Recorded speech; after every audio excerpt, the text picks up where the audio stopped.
My name is Heather Olson, and today I will be doing a presentation on journalism in Pakistan, Pearl to Present. First, I'd like to discuss why media in Pakistan is so important. Media is often considered the fourth pillar of democracy because it ensures that all people living in any part of a country are aware of what's happening in the rest of their country. Media informs, educates, and disseminates information and ensures transparency in the working of the executive, legislative, and judiciary pillars of democracy. Article 19 of the Pakistan Constitution guarantees freedom of the press. However, as we've seen in many instances, the Constitution is often repealed or set aside by the government. Pervez Musharraf was the leader of Pakistan from 1999 to 2008, and he subscribed to the ideology that the industry of Pakistan should be privatized, and he believed that about the media as well.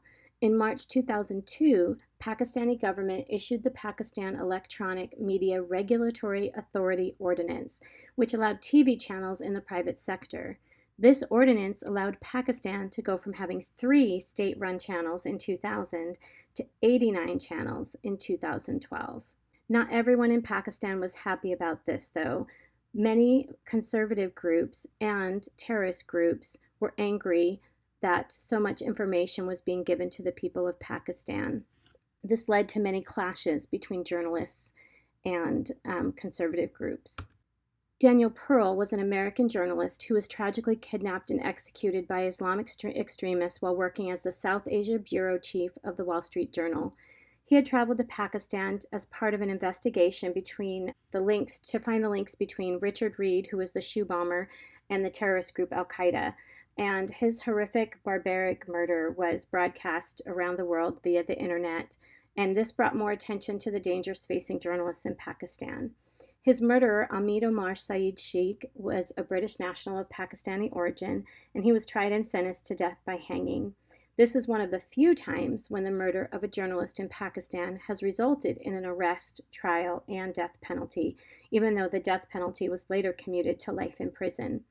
The last terrorist who was involved in this murder was at large actually until April of this year, where he was captured and now awaits trial. Many changes have occurred in Pakistan's journalism and media since Daniel Pearl's death. Sadly, something that has changed since Pearl's death is the level of surprise and outrage we feel when a journalist is captured and executed. Given the ideology of Islamic terrorist groups and the increasing number of journalists who have gone missing, the world is no longer surprised when this line is crossed. Daniel Pearl's father said, "It may be that Daniel was a precedent in that the aura of protection was broken. It was understood even to extreme elements that you didn't touch a journalist, that you will pay, but that myth has been broken.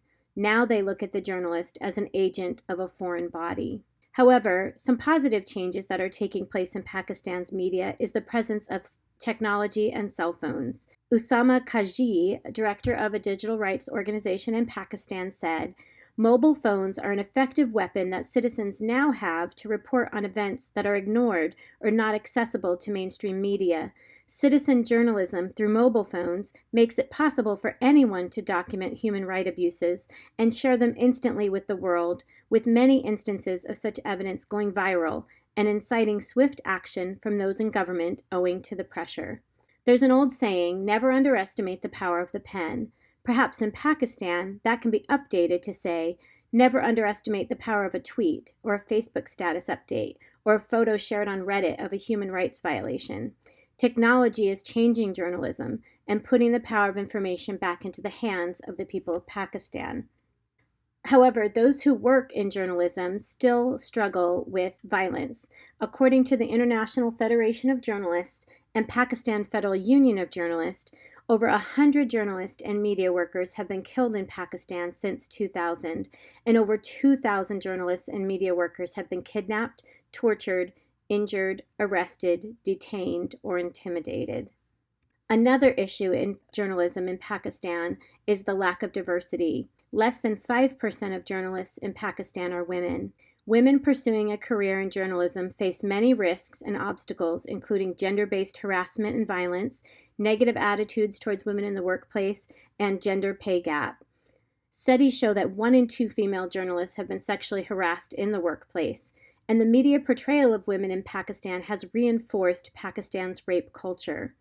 Women's voices are not being heard because no one is reporting on the issues that are important to them. However, as more women bravely enter the field of journalism and media, women's stories are beginning to be told. And in the bottom right corner, you can click on this link to see a video about a female journalist in Pakistan and a story she did about Afghan women in a refugee camp on the border. Finally, JournalismPakistan.com was founded in 2009. Since that time, it's reported objectively on the state of journalism in Pakistan. It reports on threats to freedoms of the press and also reports on the Pakistan government's actions, or in some cases, lack of action, in addressing those threats.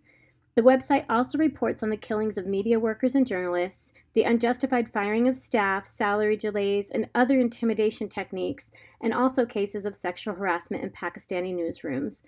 This is helping journalism in Pakistan to become more transparent and is addressing some of the issues faced by those working in journalism. Here are some of the websites and sources that I used to create this presentation. I hope that you've enjoyed it and learned something, and thanks for listening.